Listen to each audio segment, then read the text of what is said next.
the volume nice and loud. Cause we are controlling transmission with dance beats and R&B.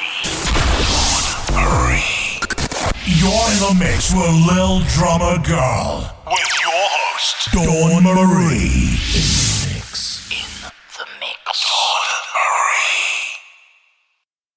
Hey, it's Dawn Marie Mutel. Welcome to episode number 26 of The Little Drummer Girl.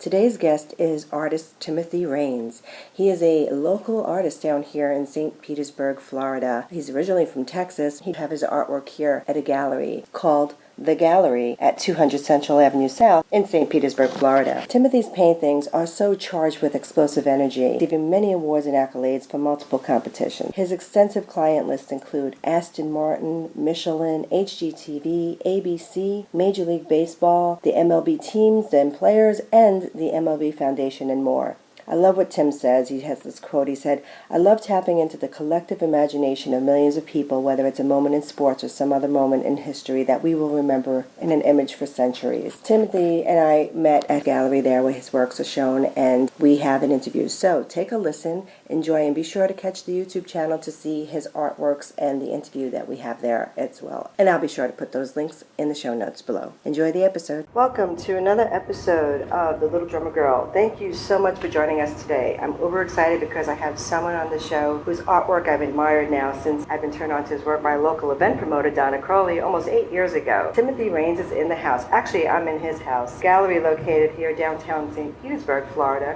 where the sun always shines. This gallery is beautiful, and if you're in town, you must stop in and check out his work. Tim is on a tight schedule today, so let's welcome Tim to the show. Hey, Tim, how's it going? Great. How are you today? Good. Thank you so much for being here today. I know you had a really hectic schedule, so thank you for giving us time today. Certainly. Do you mind if we jump right in? Please. Okay, awesome. I see you received awards for your art as early as 6 years old. How did you get started, and what were the awards won? I just enjoyed drawing. I draw and then would try to emulate him. The first one was a Houston livestock show and rodeo. It was like the first place, where all the kids in schools submit art for every grade. Oh, that's so fun. What kind of medium was that? Pencil, if I recall correctly. Nice.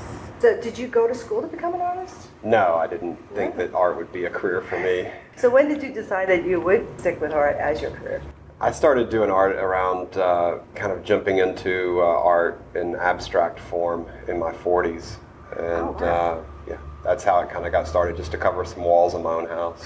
I love that. You see, you just don't know how life is going to twist and turn. So when did you decide that you actually wanted to open up a gallery? Well, the gallery is a separate entity for me, but I do show here. Okay. Yeah. Oh, okay. So at one point I was, more involved, but a gallery business is a whole different business. It is. I hear. I mean, in New York, I just miss going from gallery to gallery there in Soho, and it was so nice, but it's changed so much, so that doesn't exist anymore. So who were some of your influencers or mentors that you've admired or studied while honing your craft? That's a good question. I think that I've always admired most of the pop artists. I've loved Impressionists. But as far as like what kind of career that I wanted when I decided to be an artist as a living, I emulated those that made success while they were alive. So Leroy Neiman, George Rodriguez out of New Orleans, and even Peter Max and some others. Peter Max is great, yeah. I have a quick question. You have a quote here that you wrote that you have a quote here that I found very interesting, where you say, "I strive to find the balance of divine proportion and derive satisfaction from the physics and geometry of my work at the macro and micro levels. Chaos and order seems to coexist at both levels, and that is the blueprint of our universe." Can you elaborate on that a little bit? Yeah, I guess I've always been interested in the whole concept of God's number or the divine proportion, and some of the Da Vinci's thoughts on how we can, maybe a supreme being or whatever manifests itself in nature. And so that's kind of where I see, a cross between the physical world, science, and then art is in that space.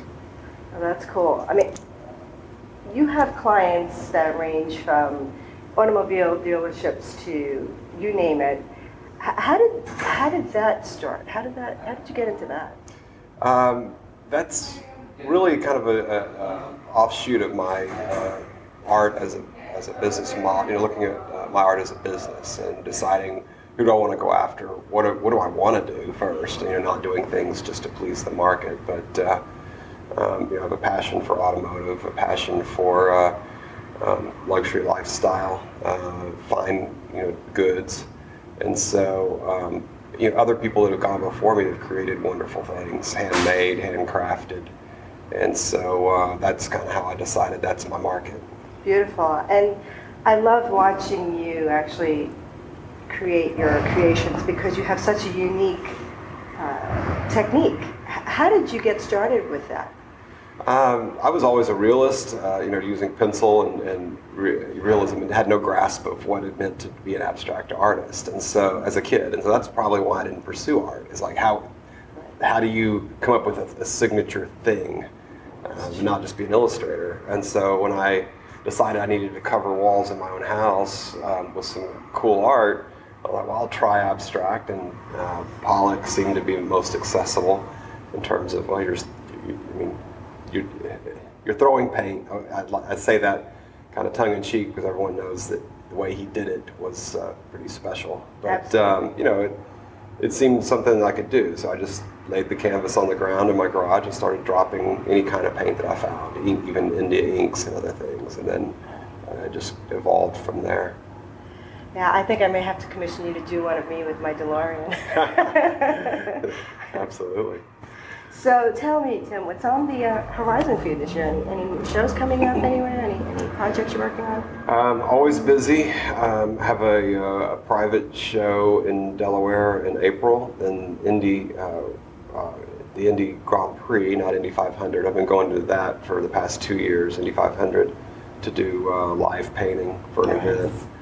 This year it's a special party for the team, AJ Foyt team, that I'll be attending, and then we'll start preparing for Art Basel and licensing show in Vegas in June. It's Nice. kind of a whirlwind already. So you're going to be doing the Art Basel in Miami? Yes, it'll be my second time. Oh, okay. I just I interviewed another girl from out there. She's also an artist and a drummer, so really cool stuff. Would you have any words of wisdom to those who are looking to break into the art world? Yeah, definitely. I mean, I think that I alluded to it a little bit. Is not only paint what you love and what you enjoy, but if you really want to make it a business, you have to think about your market. You have to think as a business person. You do have a market, not just any random.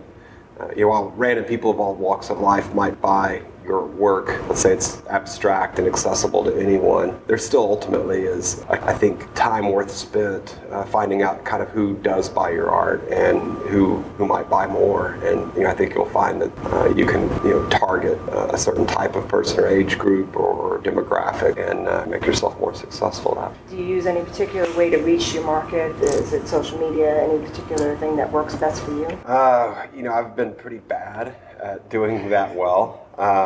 As for a guy that knows a little bit about business and put time into that before an artist, I would say the classic word of mouth. That's where you're going to be most successful.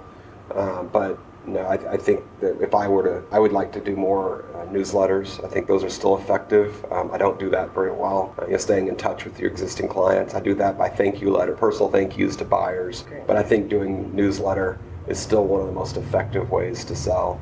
Social media has helped me, but I would say it's kind of a shot in the dark. You can put a whole lot of effort into it, and you might get 1 or 2 sales a year through that. But I've had some pretty big deals that have come from someone seeing me on a blog article or something, or a podcast like this. I'm wondering if you're ready for the 11-stroke rapid fire interview. I hadn't even warmed up yet. But yeah, I suppose. Okay. What's your favorite paint to use on your work? Acrylic. Favorite canvas company? Fredericks. Your favorite artist? Wow, Andrea Paculi, I would say, out of New York City, hard to pronounce. Cool. Favorite genre of music? Funk. Your favorite article of clothing that you can never live without? Bands. Your favorite pastime? That's a tough one. I guess baseball is America's pastime, so there you go. Do you play? No. Car? Just enjoy. Car or motorcycle? Ferraris. Nice. Favorite food? Pizza. Have you had New York pizza? In New York, yes. All right, that's the best pizza. Favorite person to hang out with? Gosh, my kid, my boy. How old's your boy? He's 5. Oh, sweet. Favorite restaurant or hangout spot in St. Pete? Z Grill. Favorite travel spot? Oh gosh, that's tough. Spain. I mean, definitely. It's actually not tough. Spain, for sure. Any specific spot in Spain? Well, I like Barcelona and Pamplona. Oh, Barcelona's cool. Well, that's awesome. Thank you so much for playing that. So tell me, how can our listeners stay in touch with you if they want to follow your work and get in touch and buy some of your art? Well, the best way is come see it in person. It's always better than Absolutely. online, and that's the called the Gallery in St. Petersburg. But otherwise, timothyrains.com has. I try to keep that fairly well updated. Awesome. I'll make sure I put the links to Tim, I really, really appreciate it Thank you. for doing this. And if there's anything I can do for you while you're here, please give me a shout. Absolutely. Well, this has been wonderful. I think you've done a lot already. I really appreciate this. Thank you. And I want to thank you guys out there listening. Please definitely check out the website and Tim's works, especially if you or someone you know loves sports, exotic cars, or amazing nature scenes. You must check out his works. They're so amazing. If you get a chance, please stop at the website at YouTube at Little Drummer Girl with Dawn Marie Mutel and look at the footage of the gallery where you can see some of his artwork firsthand. And be sure to check out the links below in the show notes. And please be sure to subscribe to iTunes, iHeartRadio, SoundCloud, Google Play, and at littledrummergirl.com. And one last thing I want to tell the listeners out there is that it's never too late to begin to live the life of your dreams. Until the next time, I'll catch you on the flip side. Namaste.